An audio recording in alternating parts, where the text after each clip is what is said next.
champion. And oh, by the way, Texas and Oklahoma, this will be their last season in the league. Steve Sarkisian in year 3 at Texas. And let's start there. The Texas Longhorns, they, along with Oklahoma, have the highest over-under win total at FanDuel. So we will start with the last season in the Big 12 Conference for Texas. 8-5 in Steve Sarkisian's second year in Austin. A loss in the Alamo Bowl to the Washington Huskies. For Steve Sarkisian in Texas, the home schedule, they'll get Rice, Wyoming, Kansas, Oklahoma. That game will be in Dallas, along with BYU, Kansas State, Texas Tech. On the road, they'll go at Alabama in the return game from what was a really, really fun one last season in Austin. They'll also play Baylor, Houston, TCU, and Iowa State. Lucas, year 3 for Steve Sarkisian. It's a big one. You have Quinn Ewers back. You lose a lot in the backfield, but you have Xavier Worthy back. They should be really, really solid at wide receiver. Your impressions of Texas and kind of where this program is under Steve Sarkisian now? Oh, spoiler alert. So the last couple of years I've tried to tame my expectations on Texas. Yeah. I can't do it anymore. This team should win the Big 12 and I think should be a national title contender this year. And I know this is going to get someone's going to clip this. It's going to be old takes exposed because I do not trust Texas at all. But there is no reason that they shouldn't. And you kind of mentioned some of those names. Guys like Xavier Worthy, Jordan Winnington.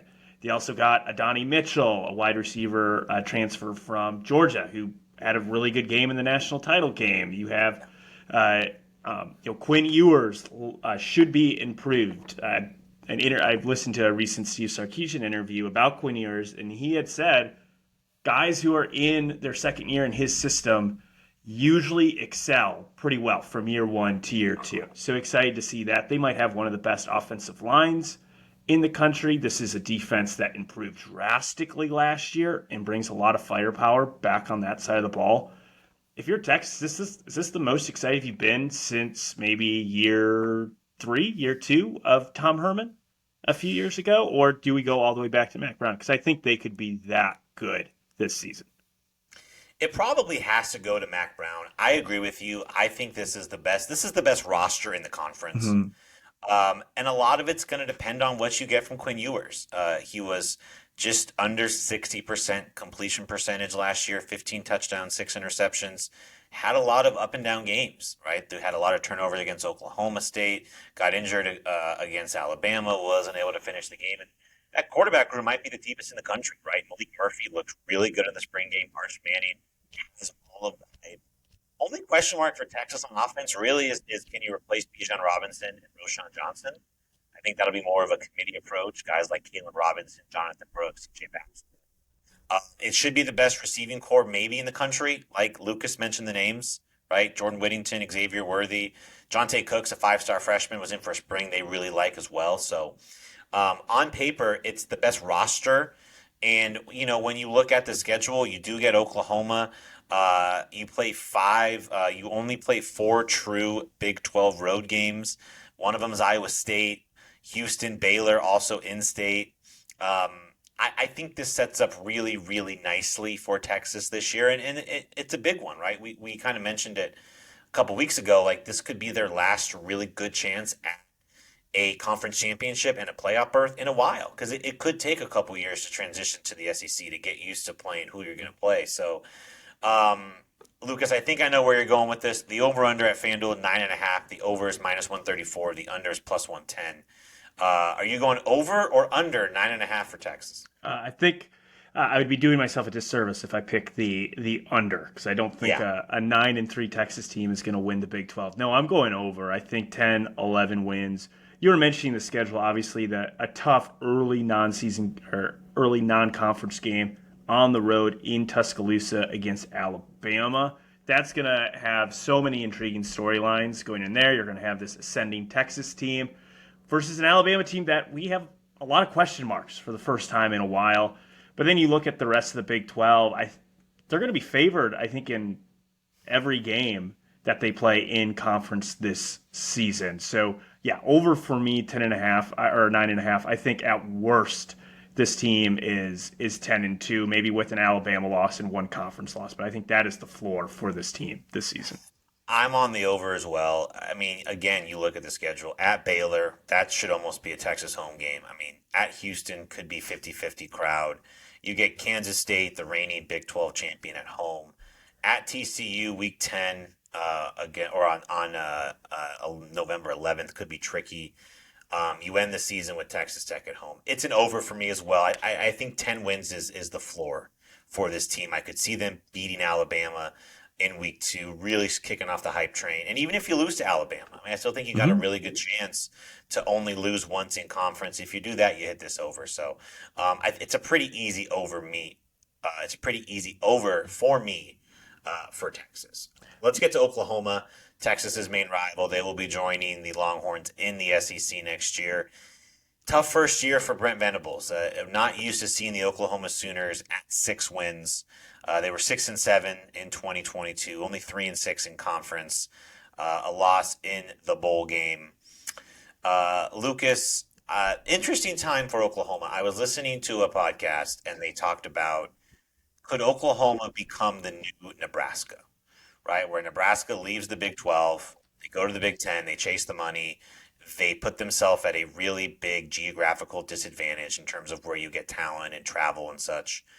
And they become kind of an afterthought in their conference. And I don't want to jump too far ahead, but Oklahoma already has its challenges being Oklahoma, right? You play in Norman, Oklahoma, you're not going to get a ton of blue chip talent from the state. You got to go into Texas now. Um, I'm really, really interested to see what year two looks like for Brent Venables, right? You're going to bring back Dylan Gabriel. You lose Eric Gray.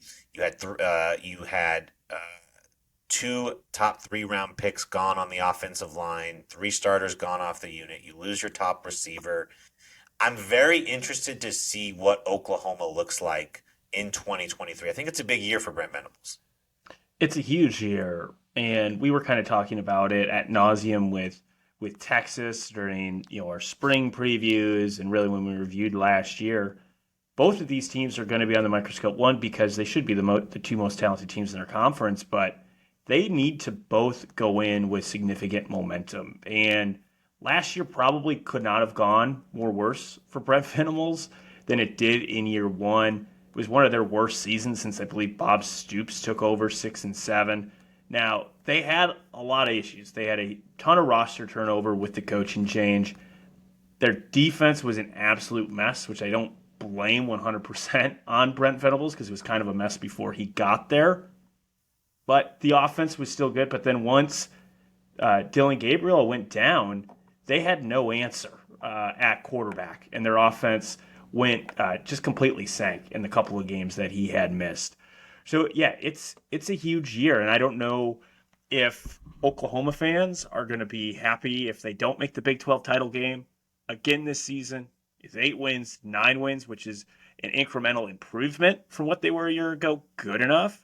Because I think offensively they're going to have a ton of firepower. You mentioned Dylan Gabriel is back. When he was healthy last year, this offense averaged over 37 points per game, averaged over 500 yards per game. Jeff Lebby, their offensive coordinator, I think is one of the best play callers in college football.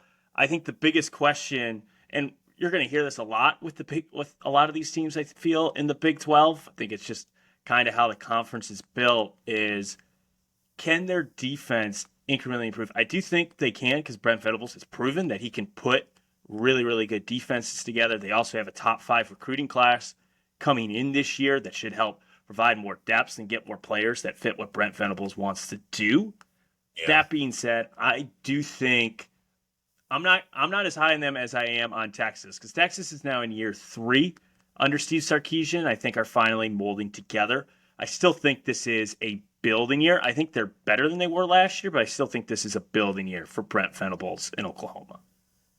Lucas mentioned the defensive numbers for the Sooners. Last year, they were 99th in scoring defense, 119th in passing defense, 122nd in total defense. They allowed 41 points to Kansas State, 55 to TCU, 49 to Texas, 42 to Kansas, 38 to Baylor, 51 to Texas Tech. We're not used to seeing that from Brent Venables, and it's interesting with a defensive-minded head coach. The offense was the strength of the team last year, and you lose Marvin Mims. He was really really good for them. Had over 1,000 yards to the NFL. Texas transfer Brandon Thompson, Michigan transfer Andrel Anthony will be a factor at wide receiver. Jaleel Farouk likely to be their top returner.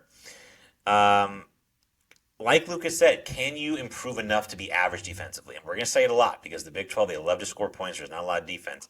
Can you take those numbers from the 100s to the 60s? Mm-hmm. If you can do that, I think you have a chance to have a successful season because as we look at the schedule here, they were supposed to play Georgia this year. The SEC removed that game from the schedule a couple years ago when Oklahoma announced its move to the conference.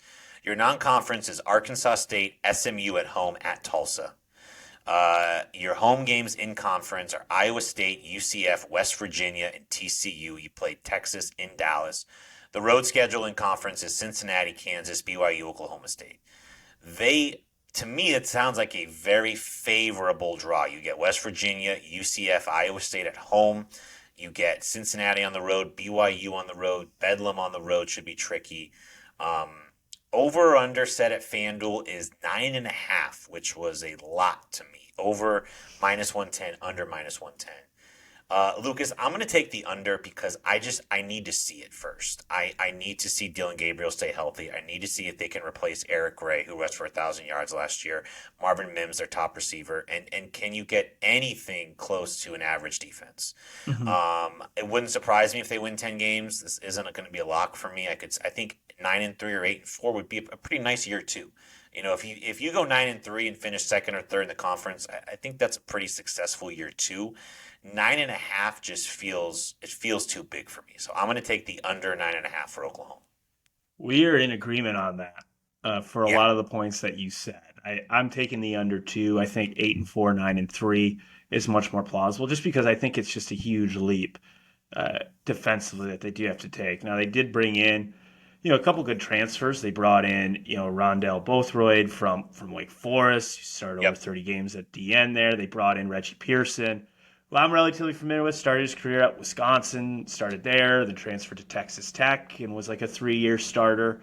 So they do have some pieces. Woody Washington was really good for them at cornerback. He's back this year. So like you said, if they can get a top 50, top 60-ish offense, which I think they have the talent for, yes, this could hit potentially over. But I'm going to go with the under because you also mentioned too the road games, in my opinion, aren't super easy for them. When you Yeah. look, they should win at Cincinnati. I don't think, as we'll preview here, I don't think Cincinnati's going to be all that great. But at Kansas, the last time they played at Kansas a couple of years ago. That was they barely had to squeak out a win against a 2-win team. At Oklahoma State, like you mentioned, Bedlam is going to be done after this year for the foreseeable future. Oklahoma State fans want to have that last crack at them and win that game. And then also, Provo is never an easy spot to play either. And it'll be the first time that Oklahoma will be going up there in quite some time. So yeah, under for me for them. But like you said, they go 8-4, 9-3. I think you can feel relatively good about the progression, or maybe you don't if you're an Oklahoma fan. I'm not too sure, but I think 9-3. I think is the ceiling for me this year.